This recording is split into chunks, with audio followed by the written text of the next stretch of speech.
Yes, it's Monday already. Can you believe it? Can you Adam and Eve it, as Cockney people would say for rhyming slang? It's Monday. Hooray. So it means we're going to talk about ghosts. Yes, it does. Not goats. No, there's an S in there. Ghosts. Anyway, it's bouncing down today and it's freezing cold. The winter is well and truly upon us. All the leaves are brown and the sky is grey. And people have the Christmas trees up already. Yes, there was Slade were on the radio in the cab on the way here, singing "I Wish It Could Be Christmas Every Day," which is a lie because you'd be skint. But anyway, I hope you're having a fantastic time, whatever it is that you're doing in life. I've come in really early to the studio today. It's like 7 o'clock, which means that I haven't yet. The receptionist people aren't on to turn off the air conditioning. So I'm doing some magic with some, what we in the business like to call plugins, which tries to get rid of the background noise. So hopefully that's working. I do sincerely hope so. Anyway, enough of that. What have we got in store for you today? Well, we've, of course, got me giving you a paranormal review of something paranormal so you don't have to do it for yourself, because that would be insanity. And then we're going to listen to your true paranormal experiences.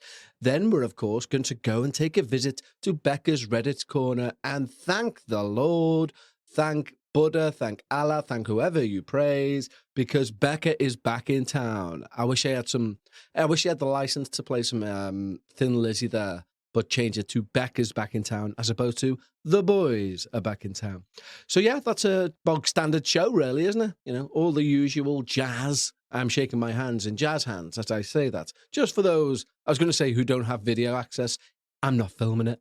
Anywho. But before we get into all of that, of course, we need to thank our wonderful team over at Patreon. Because when you sign up to Patreon, not only do you support this show, which indeed you do, but you also get 2 extra shows each and every week. One of them is a midweek. Well, I say midweek. It's normally towards the end of the week now. But it's a ramble where I like to ramble what's on my mind. Last week's one was quite, it seemed in hindsight quite anti-American, but it wasn't. You know, it was anti-guns is what it was. Anyway, and Uncle Tank. No, that was an anti-gun and Uncle Tank joke. It didn't really land anywhere, really. Anyway, and the other one is on a Sunday, which is a paranormal Patreon. And this week's paranormal Patreon, myself and Bekah, well, we try to talk about some ghosts we found in 14 times. Oh my God, that ghost section's gone downhill, but it's still quite funny when we do it, I think. And if you'd like to do that and get an hour's extra content each and every week, which you do the math, that's 52 hours every year. What? Head over to patreon.com/we need to talk about ghosts. And when you do that small thing, you will also get your name sung up by me as a thank you for becoming one of our wonderful team members over at Patreon, as I'm about to do now for the following wonderful people. The guitar is well and truly out, and we have Paddy Barco, Danielle Bexley Lou, and Gretchen Fisher, and the song is for you. Paddy Barco, Bexley Lou, Danielle, Gretchen Fisher too. You have got together, you and have signed up to the Patreon. I hope that it is everything you need, and if it's not, you can just rewind 30 seconds back and sing along with me. Paddy Barco, Bexley Lou, Danielle, Gretchen Fisher too. You have signed up to the Patreon, and I hope that it's everything you need. If it's not, then don't you worry about a thing. You can just rewind and you can all just sing along with me. That's if you want to, of course. I ended it on an E 7th, I think. But somebody would have to correct me on that. Maybe guitar tutor. Anyway, thank you guys. If you'd like to join our team, head over to patreon.com/we need to talk about ghosts. Now let's have a paranormal review, shall we?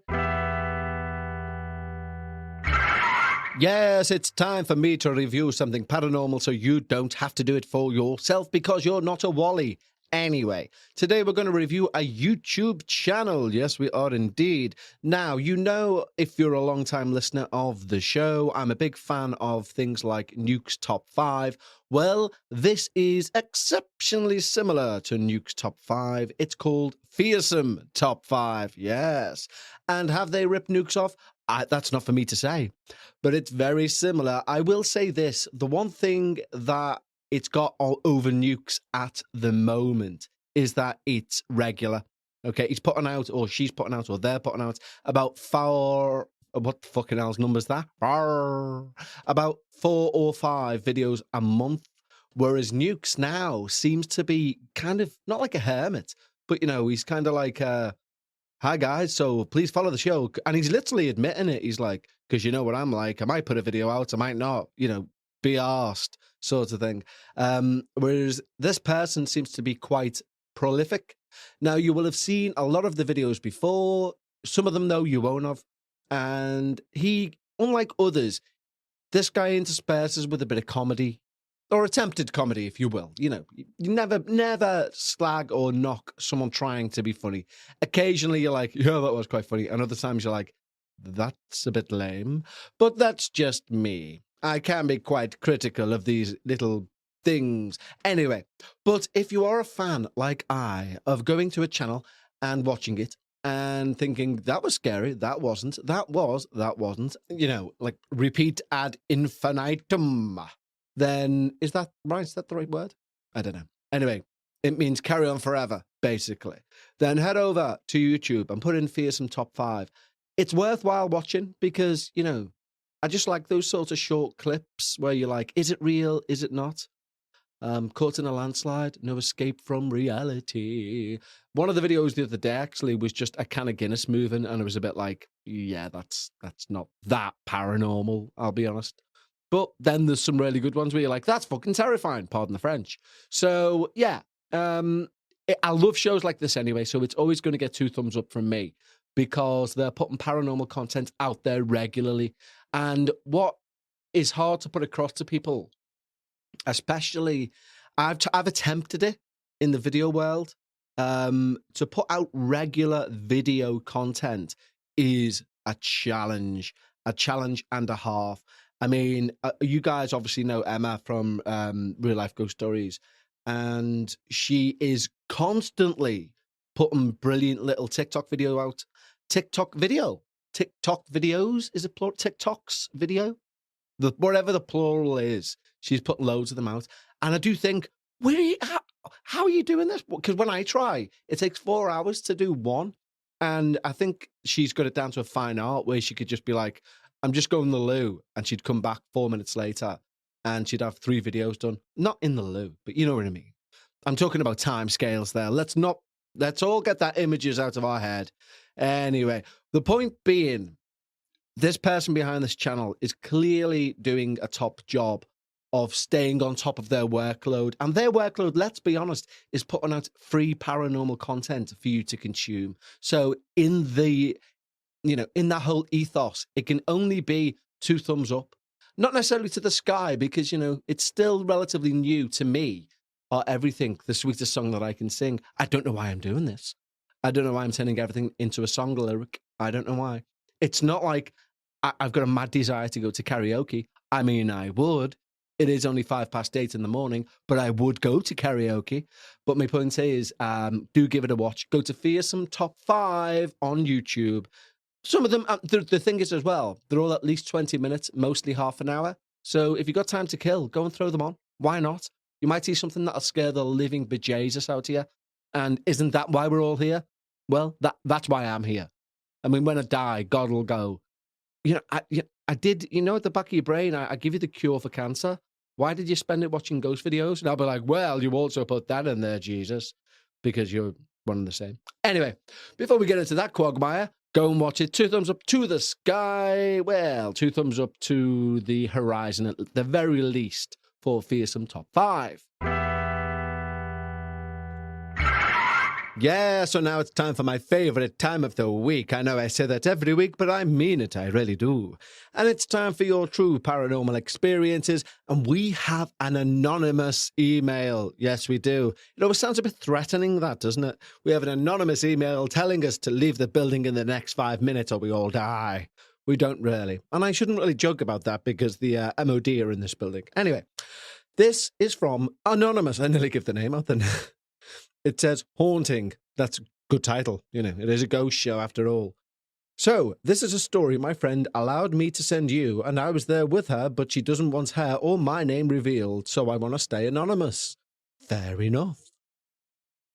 I'm currently 17, and this is an incident from 2 years back when I was 15, during my summer break in July. I went to visit my friend's grandparents' house. We'd been super close friends for years, and this was normal for us. So her grandmother is kind of senile. So she would sometimes forget who she was and things like that. So I was there for a month, and the first week was good and normal. Before I continue, I will give a layout of the grandparents' house. It had 4 master rooms and a servant's quarters. Ooh. So out of the 4 master bedrooms, 3 connected to the basement and the last one connected to the kitchen. The basement and the room closest to the basement were usually locked. And out of the 3 other rooms, one was her grandfather's and the other 2 were guest rooms that we used. My room was kind of close to the basement and always freezing, even in the summer, but I never minded it. This was not the first time I'd been to the house, but the moment I entered, something felt off. I didn't think much about it and chalked it down to paranoia, and these type of feelings were quite common for me. The first few days were weird. I would wake up sweating, feeling as if someone were watching me. I'm normally a very paranoid person, and this wouldn't have been the first time I felt like this. So after the first week, my grandparents had this reunion with their friends, so they left us alone in the house for a night. I'm into the paranormal and things like that, but my friend doesn't believe. So she suggested we do a seance with a Ouija board, and called upon her aunt's spirit, who died of a heart attack in that house. I was skeptical at first, but agreed that we give it a try for some time. But nothing happened. So we gave up, and she was like, "I told you it was a hoax," and things like that. The next day, we were woken up to find her grandma's cat dead in the kitchen with its neck broken. It was 4 years old, healthy, and a very smart cat. I got this spooky feeling, but I didn't say anything. From then on, the next few days, things were super weird, and things happened like cupboards that I swear I'd closed started to open. The hot bath that I run was cold, or glass utensils would randomly break. I told my friend, and she was like, "These things happen." I wanted to say something, but I wasn't sure. I started getting skeptical and spoke to her grandma and told her how we tried playing Ouija boards, which caused her to suddenly become nervous and keep looking at the basement door.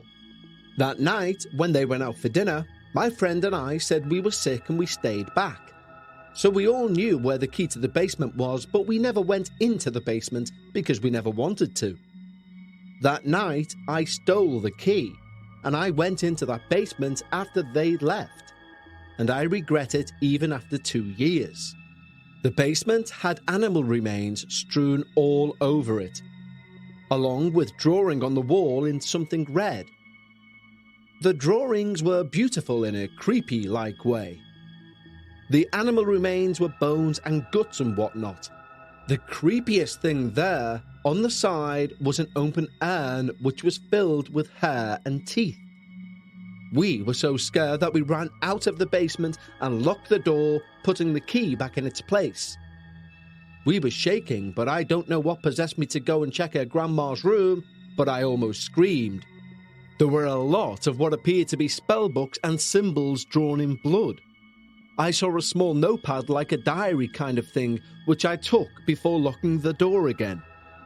That night after they returned and everyone was asleep, I read the diary, so apparently her grandma was trying to contact her aunt. But because seances didn't work, she tried other spells. I never told anyone this, and we left after 8 or 9 days. A few days after we left, the house burnt down. Luckily, they were out and they now live with my friend and her immediate family.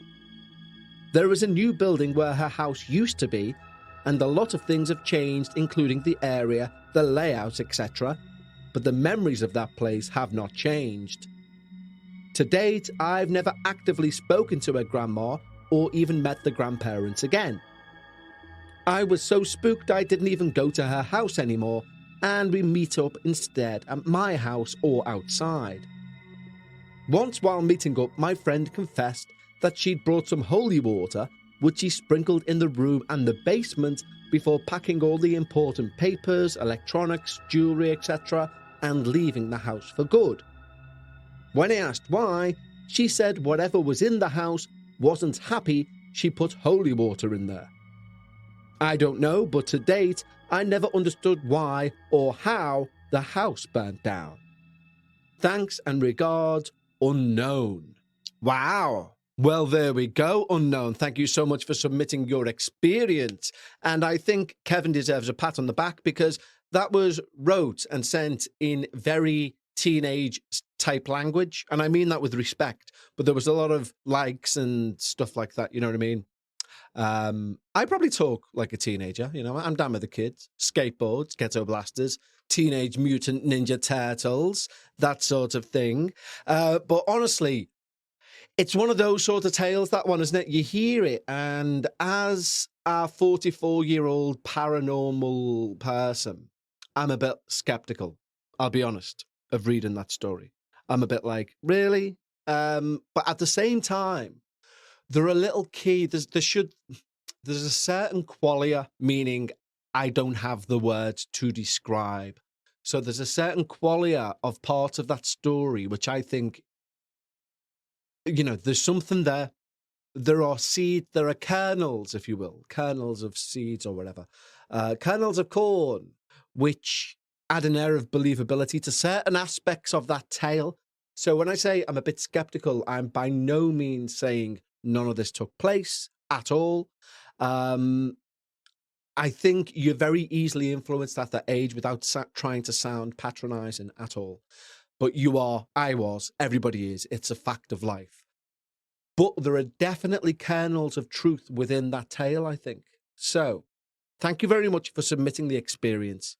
I do sincerely believe that people, believe me, do black magic and will sacrifice animals. I mean, the poor fucking cat, pardon my French, but the poor cat with the broken neck. Do you know what I mean?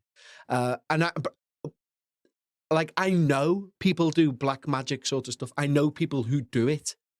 You know, I receive emails with pictures I don't want to receive of people who do such things, not necessarily animal mutilation, because that would be right to the police. But what I mean is, there are people out there who will do such things, is what I mean. So it's kind of weighing it up, weighing the balance, if you like. You know, I know a lot of people will automatically discount that story because it'll be like, okay, it's a teenager, they've watched one too many horror stories, they've sent this into a podcast, they're going to get it read out, 5 minutes of fame. But these things happen. Do you know what I mean? I know that for fact. Believe me, I've got people well over 50 years of age sending me details about doing such sort of rituals.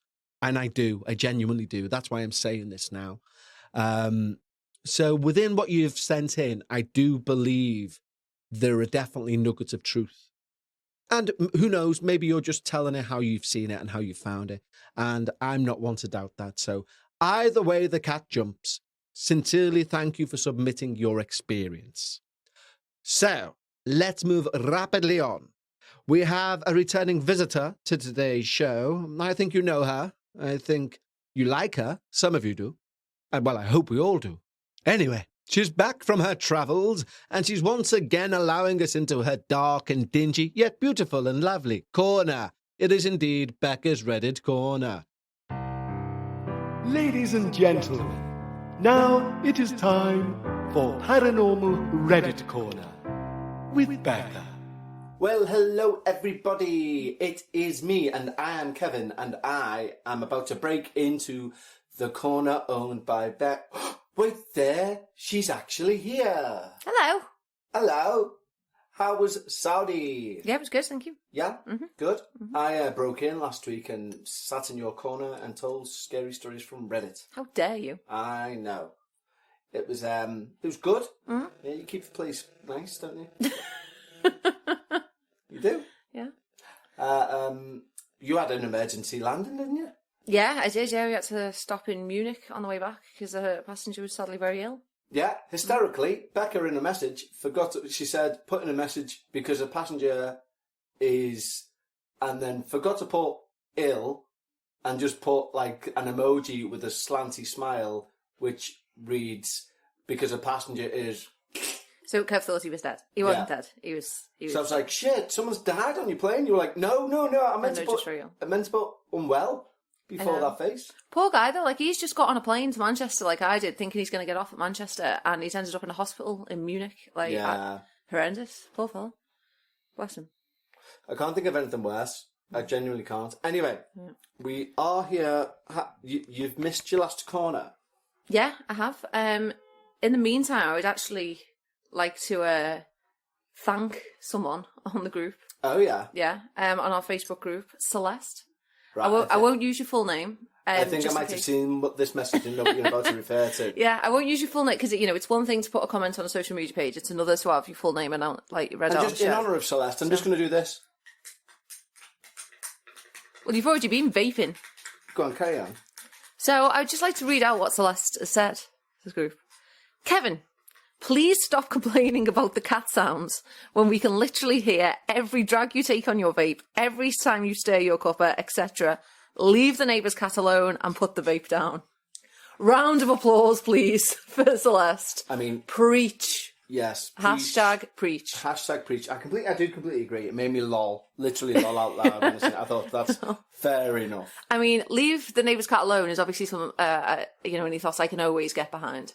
But I just thought she's absolutely spot on. What a little hypocrite you are. I know. Ah, she's crunching her food. Oh, she's using all this. Meanwhile, you're like... So what we'll do is I'll stop criticising... I'll meet you halfway. I'll stop criticising the neighbour's cat. Yeah, but you won't stop vaping. I won't stop vaping. Nor stirring your coffee.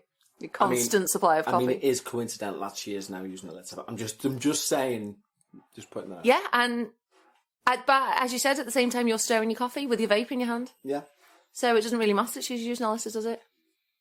No, not really. Either these extra sounds are an issue, in which case you need to pack them in too, or they're not. Go on, Very princess. I can hear her kicking away, and I'm not sorry. Honestly, go on, kid. Can she understand English? Is she like, I can do this when I want? Might get a drum kit. Yeah, so thank you very much, Celeste, for your very valued feedback. Completely agree, and thank you. Honestly, if we had a little mini drum kit now for that cat, she'd be playing it anyway. And I'd agree, and I'd be all right with it. So just so we can continue vaping. There you go. This is the story that I chose for you for today. Okay, thank you. Right. Welcome to Reddit Corner with Bekah. Woo! The title of this story is "The Ghost in the 500-Year-Old English Manor House." It sounds like a fake name, doesn't it? But why does it sound like a fake name? And the spooky skeleton in the closet, sort of thing. Okay. Well, I mean, bear in mind, if it's somebody from somewhere like the US, 500 years is a huge amount of history. Yeah. Yeah, I suppose so, yeah. How old is America? Is it 500 years yet? Well, I mean, obviously the place has existed. Yeah, but I mean, a long time, as the United States, no, it's not 500 years yet. Wow. Mm-hmm. Okay, crack on. Mm-hmm. Is Liverpool older than the United States? Must be that? Considerably, yeah. Wow! Yeah. Wow! And other cat-like noises. Yeah. Let's begin. Let's begin. My parents owned a house in glorious Gloucestershire countryside in England. Like many old English homes, the house had started off small and had been added to over the years. The oldest part of the house was built in pre-Tudor times and was situated next to a well, a natural spring covered by a grate and covered with ivy. The house had 4 bedrooms, 3 in close proximity to each other, and the other was at the end of a short corridor overlooking the wall. The bedroom was of a period, small double bed, brown furniture, Cath Kidston-style curtains. It was cosy, though, and was used as the spare bedroom when the extended family came to visit my parents. That doesn't sound that old, Cath Kidston-style curtains.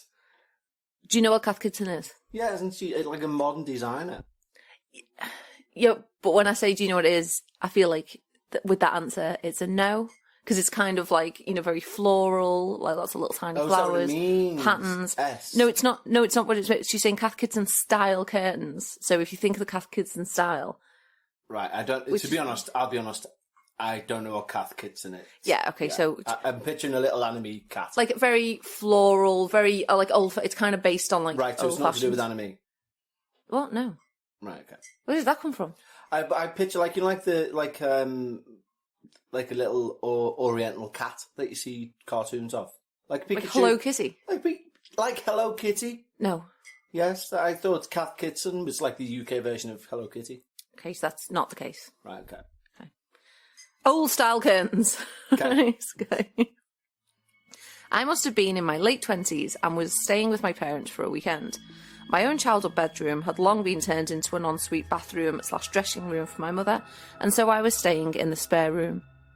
I would love a dressing room like that. It'd be so good. An ensuite bathroom with a dressing room. It'd be fantastic. I'd love my own bathroom. I'd love you to have your own bathroom as well. Yeah. I would really like that. Anyway, we digress. And some Cath Kidston curtains. I don't think you would like Cath Kidston curtains. I would. I love manga. Anyway. I had brushed my teeth and climbed into bed and had started to read. I was sat up in bed, the bedside lamp on, reading my book, when I felt somebody lightly grab at my arm just above the elbow and tug it. I ignored it, assuming it to be some kind of spasm, and then it happened again. It wasn't a vicious tug. It felt as though someone wanted me to follow them. As I was awake, and lucid, I had not yet been to sleep, I rationalised that this still had to be a spasm and carried on reading my book. Shortly after, I felt a kiss on my cheek. Fuck that. Interestingly, I wasn't scared. I simply did not believe in ghosts, and though I couldn't explain what had happened, I assumed that it must be a physiological happening. I kept the incident quiet until a few years ago, when I sat around the table at Christmas with my family and they started telling ghost stories. Interesting, I don't know if a lot of people know this, but in the UK, it's very like an old tradition that Christmas is a time for ghost stories. Yeah, more than Halloween. Yeah, very much more than Halloween. A lot of M.R. James is like literally a book of Christmas ghost stories. Even in the 80s, when I remember being like 5 or 6, and every channel had a ghost story. It was normally there was Whistle and I'll Come to You. Mm. There was The Lady in Black, a Woman in Black, even. But it was natural to have a ghost story. It's kind of been lost now, isn't it? Yeah, even Christmas Carol. That's a ghost story in essence. Yeah. Well, yeah. Yeah, it is. Yeah, you don't really get it that much anymore. But it was very, very traditional in the UK for a long time. Anyway, my father, who would have been in his early 70s at the time, was an old lawyer and not a man you would expect to believe in ghosts. But when it came to his turn to tell a ghost story, and we all expected him to pass the buck, he didn't. Ooh. He began his story by telling us that occasionally, if he came to bed really late, he used to sit downstairs drinking wine and listening to very loud opera in his study. My mother would tell him to go and sleep in the spare room. He told us that once, when he was sleeping in the spare room, he woke up to see a young lady at the end of the bed. He recalls that she didn't appear to be malevolent, and that he was more intrigued than scared. She was also there for some time. He had told my mother about the incident, but had never mentioned it to anyone else. As I heard this story being told by a man that wouldn't lie, I recalled my own experience. Fast forward a few years, and I am at my half-brother's house. He had not been at the Christmas lunch with my father a few years before, but my father is also present at this lunch. Is also present at this lunch. I was going to say, fucking sorts of weird rules of command are at this lunch. My mistake. I'll be president this year. But my father is also present at this lunch. My brother starts to tell us a story of the only time he's ever seen a ghost. He was staying in the spare room at my parents' old house. My father and I looked at each other. Out of the 3 people who'd stayed in that room, all of them had a ghostly encounter. But he'd seen a woman, and she'd been like, She'd follow felt me, something. follow me. No one has All said right, follow then me. we'll do it here. No, what? That's what it seems like. We'll do what here? Be kinky. I don't think... I think you're leaping there. There was, Well, it was a two pull, sucks on the arm and a a pull, kiss. a kiss. Come here. No. Come here. No. All right, then we'll do it here. Okay. Yeah, I think that's a leap, but all right. Okay. No, there was two sucks on the arm and then a kiss on the cheek. Any comments? No comments at all. 'Cause it's so It's so fresh hot off the presses. Yeah, it's hot off the press.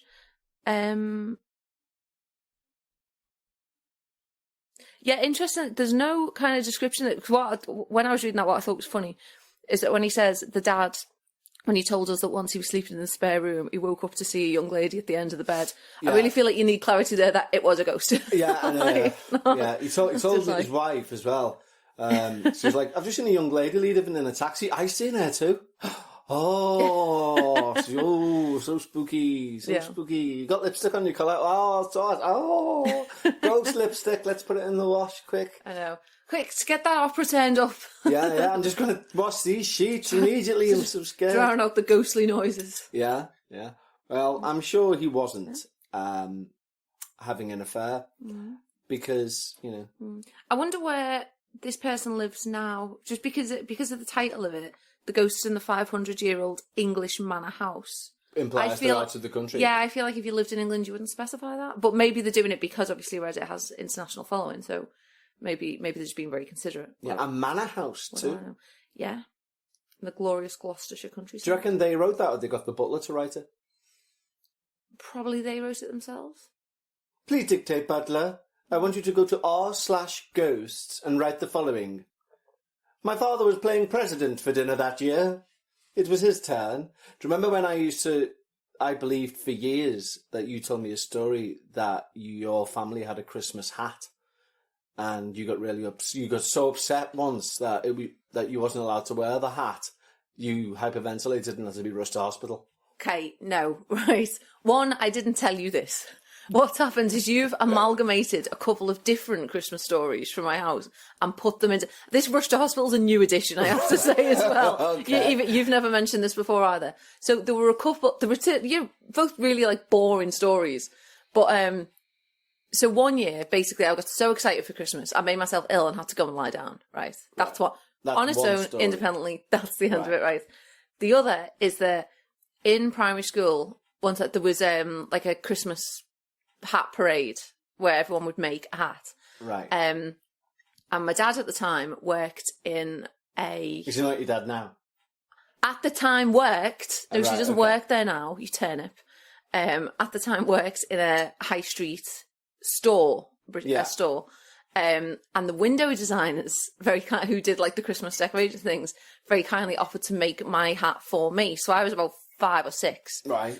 And they made this hat, which was a Christmas tree, and it was literally the same height as me, right? And I needed help putting it on. And when I had to walk really carefully with it, because the weight, if it started to fall, you'd go with it. It would topple and I'd go with it. Yeah, it was ridiculous, this ludicrous hat for a child to wear. But anyway, that was the hat, and I didn't even win. Can you imagine? But yeah, that was just a separate thing. It was just and there's pictures of me with this giant hat, which is ridiculous. Right, But that's it, two completely separate things. And what you did somehow was, first of all, you made up a story that we had. That was it. That we had one single Christmas hat that on Christmas Day the family used to pass around, and everyone would take a yearly turn to wear the hat. Which and then you've also made up the fact that one year I got so excited because it was my turn to wear the hat that I made myself ill. No, but that suggests, given that on my mum's side of the family I was an only child, I don't have siblings on that side. I mean, how cruel would it be for there to be this Christmas hat and not let the child wear it? Yeah.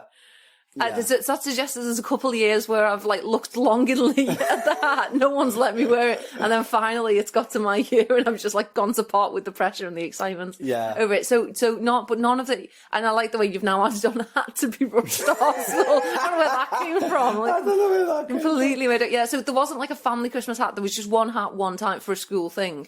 Yeah, it reminds me. You're saying, and I didn't even win, despite the efforts of having to balance this thing on your head.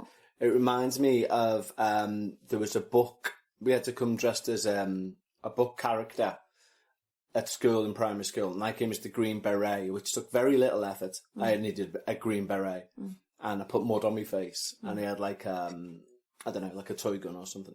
But anyway, the lad who won, I thought, be arsed looking like that all day just to win whatever you won, like a pair of headphones or something. He went as the lion. like that's obviously your adult prize, because that's the prize you'd love now, isn't it? Yeah, it was. No way was it a pair of It headphones. was a pair of orange headphones, like foam headphones. He went as the Lion, the Witch, and the Wardrobe, right? And obviously, no help from your parents, bollocks. He had a giant, like, a TV cardboard box, like a box of TV had come in, that they'd cut a head shape and arms in, and turned into a wardrobe, like spray painted it so it looked like a wardrobe. Yeah. But he also had a witch's hat on and like a witch's nose coming through the head part of this wardrobe. Yeah. And they'd like super glued a teddy bear of a lion on the side of the wardrobe. But because of the way the box was, he could only have his hands out through the side. So, like, that was it. So he had to walk around like that all day, like walking sideways through doors. Does he not just take it off once the thing was over? I'm sure he's not like that now. No, I mean, like after once you go in and, you I don't know, you walk around a circle. You couldn't or whatever, sit down in it. Well, yeah, I'm sure he then took it off. Yeah, he must have done thinking about it, yeah. I like to think he's still dressed like that now. Like at interviews, they're like, why are you dressed like that? He's like, I'm the Lion, the Witch, and the Wardrobe. I can work both on my own initiative and as part of a team. Anyway, back. Thanks for listening to your lovely corner, as always. And tatty bye. Bye, guys.